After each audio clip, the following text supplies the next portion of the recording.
You're listening to the Diplomats podcast on Asian geopolitics. As always, I'm your host, Ankit Panda, here from New York City. And joining me today is a special guest. We've had her on before to talk about China. And this is, of course, Shannon Tiezi, the Diplomats editor-in-chief and resident China hand. Thanks a lot for joining me, Shannon. Always great to have you on the show. Yeah, always a pleasure, Ankit.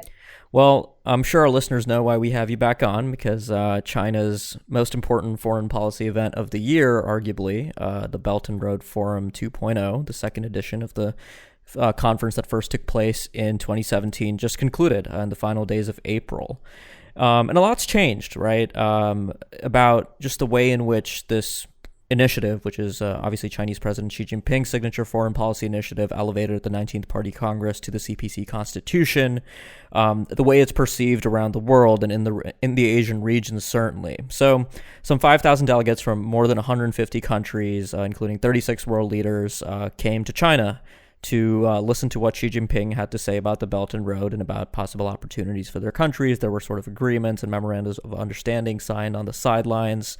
But this initiative has really come not only a long way since its launch in late 2013, but since the first edition of the Belt and Road Forum in 2017, which was when I think there was a lot more optimism and generally a lot less kind of criticism and scrutiny of the terms of various BRI projects and loans.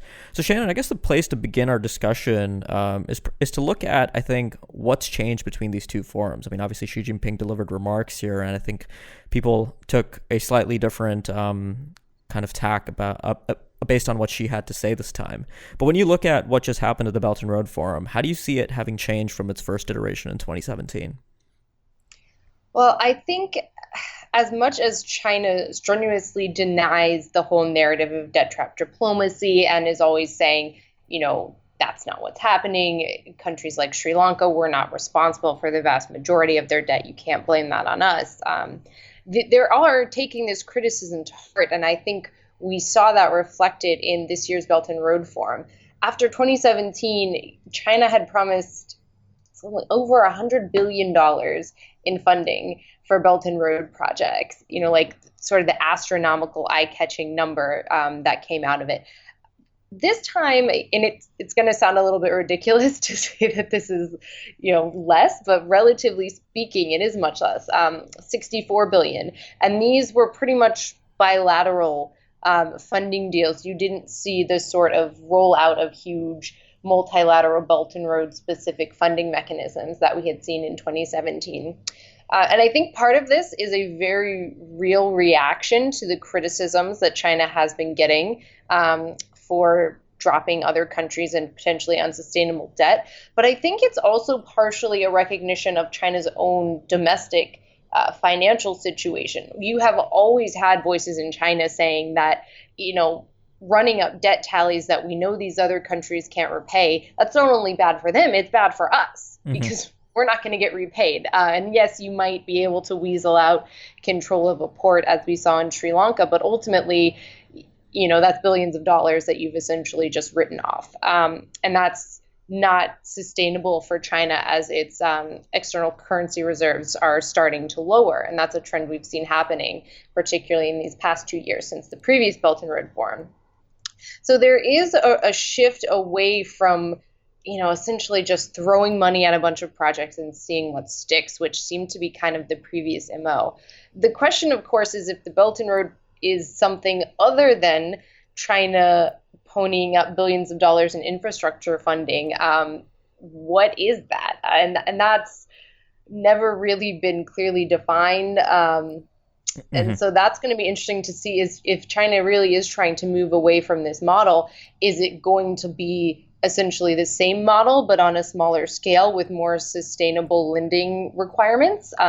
Or is it going to be something different with more of an emphasis on kind of the soft connections, whether that's policy making coordination or free trade agreements or cultural exchanges or things like that.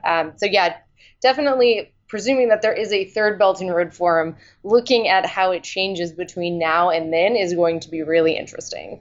Yeah, no, I think you've hit the head. You've hit the nail on the head in terms of, I think, the main takeaway from the BRI. And I'll just note, I mean, it's certainly visible to me that she was being more defensive about the fact that the Belt and Road is not just for China; it's for everybody that participates. It's a it's a win-win proposition, as China loves to say.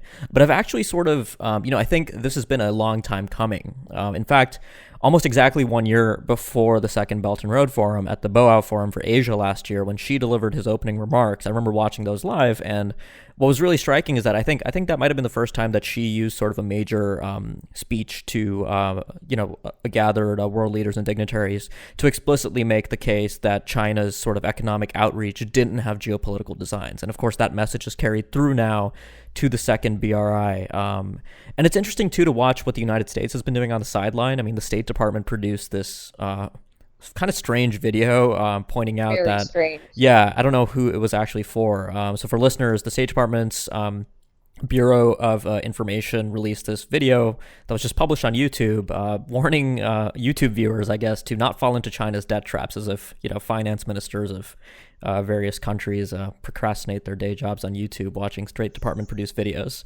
But I mean, on a more serious note, I mean, we've seen Mike Pompeo, John Bolton, Vice President Mike Pence all deliver sort of high profile remarks. Former Secretary of Defense Jim Mattis certainly delivering high level remarks criticizing debt trap diplomacy just straight up front. And there's been a lot more emphasis by the United States on the BRI. So it makes sense to see, why she positioned himself the way he did at the second Belt and Road Forum. So Shannon, you wrote a great article kind of actually taking stock of the level of international representation at this second forum. And just from a quantitative perspective, more world leaders showed up this time. So if you're China, or if you're Xi Jinping and you sort of look back at what happened last week at the Belt and Road Forum, do you think it was successful or not so much? I think definitely it would count as a success for China. And even if it wasn't, they would say that it was because this is their marquee diplomatic event for the year.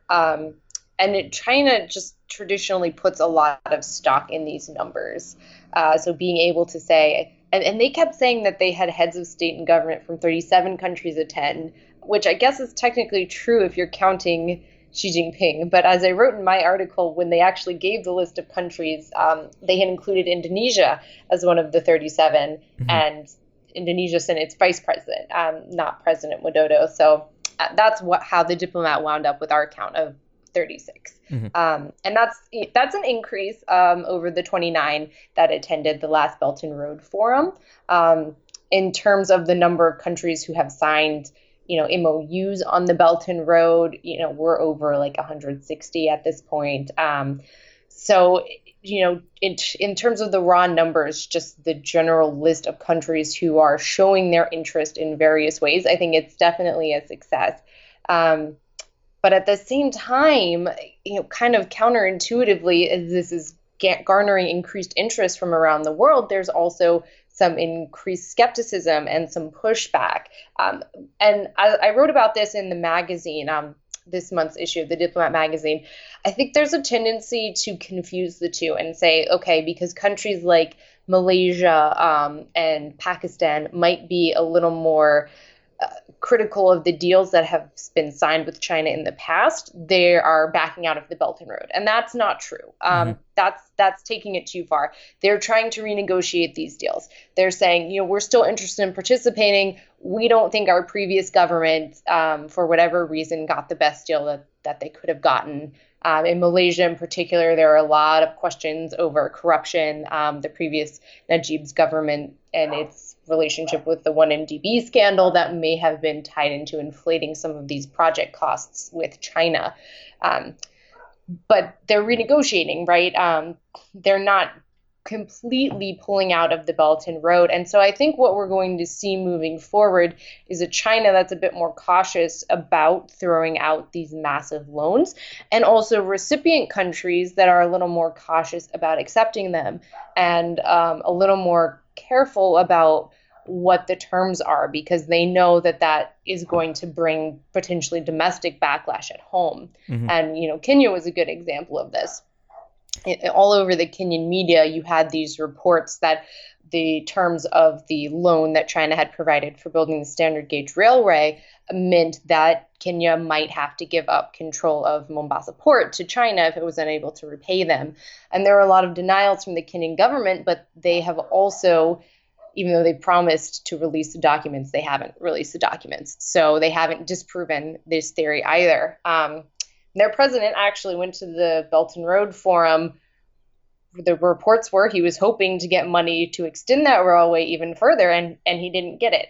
So whether that was a decision made by the Chinese government or by the Kenyan government saying, we're actually not going to ask for this anymore because it's too politically damaging, something had changed there in the calculations. And I think we're going to see more of that, not an outright rejection of China's Belt and Road, but a little bit more caution, which I think is good. You want governments to be really thinking through the long-term consequences of these multi-billion-dollar deals they're signing. Yeah, I mean, let's talk a bit more about the outcome of many of these sort of distressed Belt and Road Initiative loan projects. You brought up the example of Hambantota, which is honestly what everybody brings up in discussions of the Belt and Road, because it is sort of one of the most shocking examples that really fits into that narrative of this being, a geopolitical thing. For basically a decade, people had talked about Hambantota as being one of, the quote-unquote pearls in China's so-called string of pearls in the Indian Ocean. So when, of course, you see a distressed debt equity swap there with the Sri Lankan government, with China taking control of the port, it sort of fits into a long brewing narrative. But so there was this really interesting report put out by the Rhodium Group just days before the Belt and Road Summit, and they actually compiled a data set looking at all of the BRI loans that had either been refinanced or written off by China, and sort of, basically compared all of the outcomes when BRI projects had been stressed and countries had decided to approach China about potentially settling their debt or renegotiating it. And a lot of these projects even predate the Belt and Road because, as we know, the BRI sort of became a branding for a lot of retrospective things that were underway already. And what's really interesting is that Hambantota is really an outlier. Right. So it's the only example of an asset seizure, yet it's inevitably sort of brought up in every discussion as evidence of why China is using its Belt and Road financing for geopolitical ends. That's not me saying that BRI doesn't have any geopolitical dimension, right? So I think another good peg was that the U.S. Department of Defense just released its 2019 China Military Power Report yesterday. And that has sort of an interesting analysis of the geopolitical importance of BRI. So it says that China's advancement of projects, such as the One Belt, One Road initiative, I guess they haven't gotten the memo on the renaming, but will probably drive military overseas basing through a perceived need to provide security for OBOR projects. And that, I think, is the right way to view it, right? I mean, we've seen in Balochistan the Chinese consulate in Karachi attacked by militants not so happy about the China-Pakistan economic corridor. We've obviously seen a major overseas military base now set up in Djibouti, which is actually one of the countries where Djibouti's proportion of debt owed to China is, I think, about 90% or more of its total external debt. So that's a really unique case as well. But I think there's a lot more nuance to the geopolitical angle of BRI than the Sri Lanka Hambantota case really reveals. So I don't know if you want to add something to that, Shannon, because I think that's really something worth underscoring here. I'm not sure if you disagree with that, or. No, I think you're absolutely right. I think Hambantota, it's obviously an important example, but it's not representative of the real risks, what we're talking about. Even if you're specifically talking about the, quote unquote, debt trap diplomacy angle, in most of these countries that have fallen into debt with China and had trouble repaying them, I think Venezuela obviously right now is having a lot of trouble servicing its loans to China. China is generally willing to negotiate. Sometimes they'll write off debt entirely. Other times they'll say, okay, we'll change the terms of the payment or we'll delay payment. They just did that for Ethiopia. So you're not generally talking about, oh, you can't pay us back, guess we're going to seize this national asset. Sri Lanka was a very unique case in that way. I think what you're talking about more is if a country is heavily indebted to China and they are needing to ask this favor of China, can you write off our loans? Can you we delay payment on our loans? They're going to be more likely to agree to things that China might be asking for. And this might not even be a direct one-to-one correlation where China says, if you want X, you need to do Y. But just perceptually speaking, it's a good idea, not to piss off the country that you owe billions of dollars to, right? Mm-hmm. And so Djibouti is a good example of this. Last year, they basically pulled the rug out from under this company from the UAE and said, you can no longer operate our main port. We're giving this contract to China. And there's really no warning.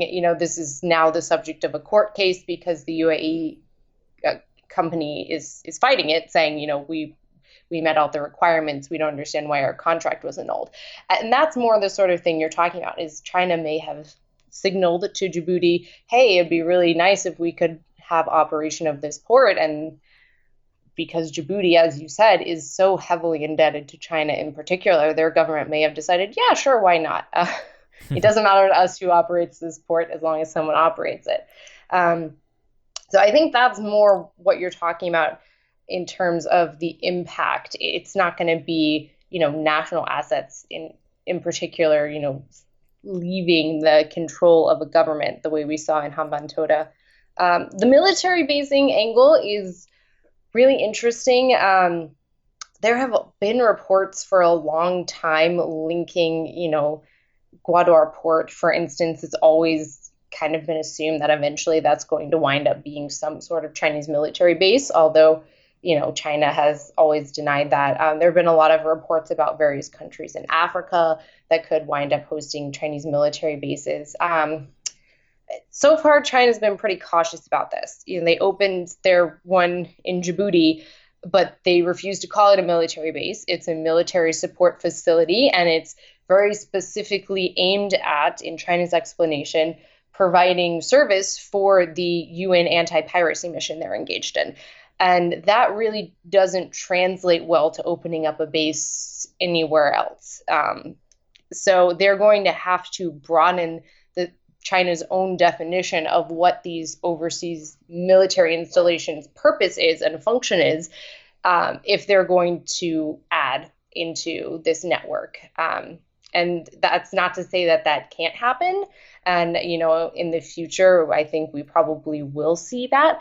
But right now, China has been a little bit cautious. I think just conceptually, from the Chinese perspective, they've denied having any interest in this for so long that it's hard to now admit that, yes, we do want to do this. They've always been criticizing the U.S. for its overseas bases, and the question of imperialism and colonialism gets mixed up in there. So it's a hard step for China to take. Mm-hmm. So, coming back to the way in which the United States has chosen to handle the Belt and Road, it seems to me like the U.S. could do a much better job of its messaging on BRI, right? I mean, an example being this video, of course, but also just the general statements that are made about sort of debt trap diplomacy don't necessarily cut to the core of what the issue is, right? The U.S., I think there have been statements from officials. I think Pompeo did a speech where he talked about things like environmental sustainability, labor standards, and some of those issues that we actually, going back to the launch of the AIIB, some of the reasons that the Obama administration had publicly stated for not joining that organization have sort of resurfaced. But, looking at the broader trajectory of not only the Belt and Road, but also over the two Belt and Road forums, which have happened under the Trump administration, and the greater increase in friction between the United States and China more generally. In your view, what would be the right way for the United States to go in sort of managing what it perceives as the geopolitical challenge from BRI? Because I think, as we both agree, there is a component to BRI that does have a very serious geopolitical angle to it, if not in the kind of ways that, people talk about China sort of just buying up port facilities and strategic infrastructure all over the world by, tricking countries into getting into distressed debt arrangements, which I don't think is what's happening. But the U.S. explanation, I think, does kind of oversimplify things to that, right? There's been a lot of kind of paternalistic messaging that China's managing to trick all these countries into taking on more debt than they can. But, I guess the question I'm getting at, Shannon, is do you think the U.S. could do a better job on its messaging in general? Oh, I think absolutely they could do a better job. I mean, if you look at the case of Italy, essentially the US government's response to the news that Italy was going to sign on to the Belt and Road was more or less, to be incredibly blunt, to call the Italian government stupid. Yeah. To say this is a really dumb decision, this is a mistake, it's going to hurt your international prestige. No government in the world, no matter how close your relationship, is going to respond well to that, Hmm. right? That is not a convincing argument. It doesn't really have any sway because you're not offering Italy an alternative. You're not saying, okay, well, the U.S. and Europe, we can work together and we can invest in these ports and we can help restart your economy. You're just saying, oh, I can't believe you're asking China to do that. And so that's generally the approach that the US has taken to this. And that video that you pointed out earlier is the same sort of thing. It's basically like, man, can you believe that some governments are so dumb as to take on Chinese debt? Which is not helpful. It's not convincing, and it's not going to sway anyone. Like you said, it's doubtful that any finance ministers are watching this video on YouTube anyway. But even if they were, their response is not going to be what the US government wants. I think, honestly, some of the more cautious European powers, particularly Germany and France, have a much more effective strategy, which is basically to say, we're interested. They're not outright antagonizing China by saying, we don't agree with the Belt and Road. They're saying we're interested in theory if this project is accompanied by you opening your market to other countries, not just other countries opening their market to China. Hmm. If this comes with the same sort of sustainability and transparency standards that are already, the norm for international infrastructure loans, for example, from the World Bank or the IMF, if this is done in the right way, then it can be a good thing for the world, and we're willing to sign on. And I think everyone knows that this is not going to be done in what the Europe or the United States would consider the right way. So in that sense, like, they're never going to approve of it, right? Essentially, they're saying the same thing as the US, but they're framing it entirely differently, which is to say we could support this project if our concerns were addressed. And then that puts the ball back in China's court. If China doesn't address those concerns, that's why, Germany and France aren't joining on to this initiative. And that's what the U.S. has been missing. It's basically just been nonstop attacking this project, which, again, over 160 countries around the world have signed on to. So there's clearly something attractive there. You can't just stick your head in the sand and pretend that it's not. They need absolutely to change their strategy, or you end up having embarrassments like the Italy situation, where you basically send a strong threat to Italy not to do something, and Italy goes ahead with it because they think that's their best option. Yeah, I mean, reciprocity, I think, has been a really interesting component of the European reaction. I mean, for a while, I actually thought that because the United States can't compete with China dollar for dollar and have its own Belt and Road, right? This isn't, this is 1945, where the United States proportion of global GDP is what it used to be. So really, the answer has to be asymmetric, and I think the Trump administration agrees with that. They've just done it in a poor way, right? They've taken an asymmetric approach of just criticizing the Belt and Road and hoping that allies and partners hop on board. And I think that's been true of countries like, India, Japan, sections of the EU. But not more broadly. And, I think one really interesting reaction is, of course, what Japan's been doing, which is what Japan always did. I mean, Japan did the Belt and Road before China had the Belt and Road. I mean, Japan's been using overseas development assistance and financing for geopolitical ends for decades, right? And they've just been kind of low key about it, and all of that is still happening. But again, it's becoming increasingly difficult to compete with the kinds of loans and especially the kinds of unconditional or low conditional loans that China is able to offer. So maybe, there is an element of kind of the United States, India, the EU, kind of these like-minded countries working with Japan to set up a sort of alternate source of financing. I mean, of course, we have organizations like the World Bank and the ADB and the European Development Bank and national development finance programs as well. But a lot of those, again, have been struggling to meet the kind of conditionality requirements that many of these countries just don't have problems with China. So I think maybe the combination is to use the older kind of symmetrical tools that you do have and recalibrate them to a new era where the Belt and Road is a real competitor, but also to think more carefully about what the right kind of asymmetric approach to this, to the BRI is. Yeah, and there have been some announcements, like the U.S. and Japan announced an infrastructure partnership where they were, going to promote high quality infrastructure that meets all of these sort of international standards, but it hasn't really gone anywhere. So even there, I think where they got the rhetoric right, their heart isn't in it.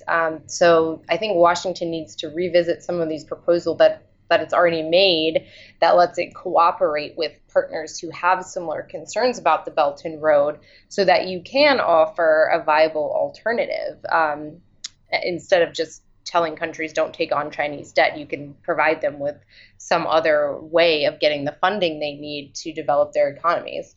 Mm-hmm, mm-hmm. Well, Shannon, thanks a lot for joining me today. Yeah, thanks, Ankit. Yeah, it's always great to have you on to talk China. And for our listeners, if you like what you heard on the podcast, make sure you subscribe so you don't miss future episodes. And if you've been a subscriber for a while, but you haven't yet left us a review on either iTunes or Google Play, and now Spotify, which we're also now newly available on, please go ahead and do that. That really helps get the word out about the show. And finally, if you have any suggestions for future episodes, this was, again, a listener-suggested episode.